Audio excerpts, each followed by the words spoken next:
Welcome back, everybody. This is Tim, and this is another Real Ideal Gear Review. Today we're looking at the Phoibos Proteus watch. One of my favorite watches as far as a dive watch goes, or tool watches go. And for a number of reasons, there are some great things about this watch. There's a couple of things that are significant detractors from this watch in my book. And this was one of those watches that I learned from after I purchased it and found out that, hey, you know what, this is actually something to pay attention to.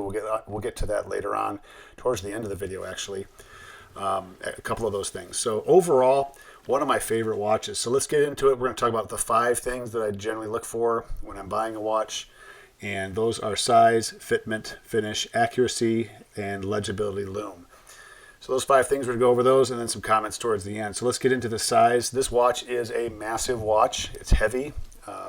It's on par with the Seiko Samurai, and it's actually a little bit higher on the wrist, taller on the wrist. So something to keep in mind, that you might think, the Seiko Samurai is this gargantuan watch, but it really isn't in comparison to this watch. This watch actually has it as far as the height off the wrist goes.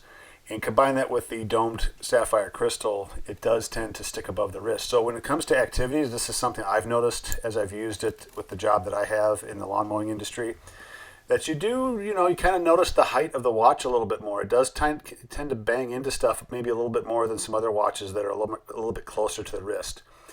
So this is not a watch that I typically wear when I'm out mowing.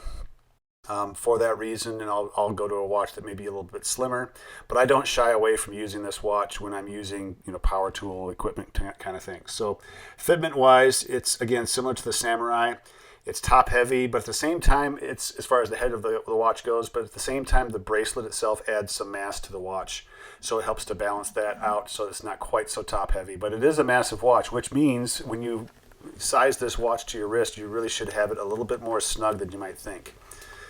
And for me, that's how I wear this watch. So it's, when I'm working and, your wrists start to swell up a little bit more than usual, it's fairly snug. It doesn't move around a lot, which is actually a good thing, because I think that also helps minimizing the accuracy issues with your watch, maybe slamming into your hand or so on as your whatever activity that you're doing.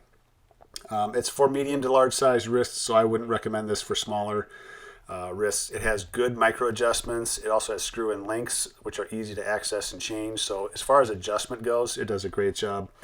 Finish on this, there's some polish on the side of the watch. There's brushed steel on the lugs and the end links. So there's some good contrast there with the finish of the watch. I really like the second hand and the red triangle at the end of the second hand. It stands out. Those kind of touches, I think, especially with a dark background, really stand out and really help the watch when it comes down to the finish. The bezel is clear and easy to read. The indices are very, high contrast as far as the, reading the dial itself. But I really like that. Keep in mind that this is probably going to get more scratches because it's just so tall on the wrist. It's just the way it is. The dome crystal, it does tend to reflect, I think, more lights, shiny things because it's domed, but it makes those reflections smaller because it's domed. So the reflections are smaller, but you tend to see more of them as well. So accuracy wise, using the power tool, you'll see me using the chainsaw here, and it did a great job. No significant change in accuracy on the time graph or before and after, which is expected. I haven't had any issues with the NH35 movements, and the watches that they're in. So I expected that to be about the same. It handles it really well. So I would have no concern with using this with your moderate power tool type things. As far as splitting wood and hammering nails, that kind of thing, that's not something I would do with a mechanical watch. I think the impact part of that activity is just more than should be allowed on a mechanical watch, especially. Legibility and lume does a great job. Legibility and lume. The overnight lume on this is fantastic. Very legible. The problem that I come up with, this is the biggest ding to this watch, is that there is no significant difference between the 12 o'clock indice and the other indices around it. So it's sometimes hard to see where the 12 o'clock is, especially when you're kind of groggy and it's 4:30 in the morning or whatever, and you're looking at your watch. The date window is also another ding. It's small, round. It really kind of crowds the date, especially the double-digit dates, so from 10 all the way up to 31. That's another ding there. The contrast of the dial is fantastic. The lume is really, really good. I wouldn't say it's the excellent lume, like the top 10%, but it's up there. It does last really well. The jimping on the bezel, or the texture on the bezel, is fantastic. The bezel lines up really good. It's easy to use this for timing. I love the numbers. The numbers are super clear in the bezel. And it really, when the pip is lined up on the 12 o'clock, it really makes, reading the hour hands that much easier. The domed crystal, I've already talked about that. It's something just to be aware of. The crown is the perfect size and texture. It's easy to grab, change the texture on there. It's very similar in that sense to the Samurai. It actually has a little bit better texture than the Seiko Samurai.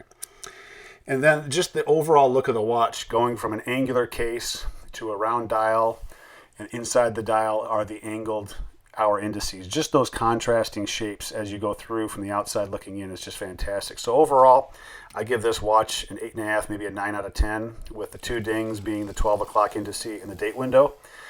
And it's a fantastic overnight watch. The lume lasts really well, and accuracy-wise, it's great. It's a little bit heavy, so be aware of that. So if you have any comments or questions on this, well, let me know down below.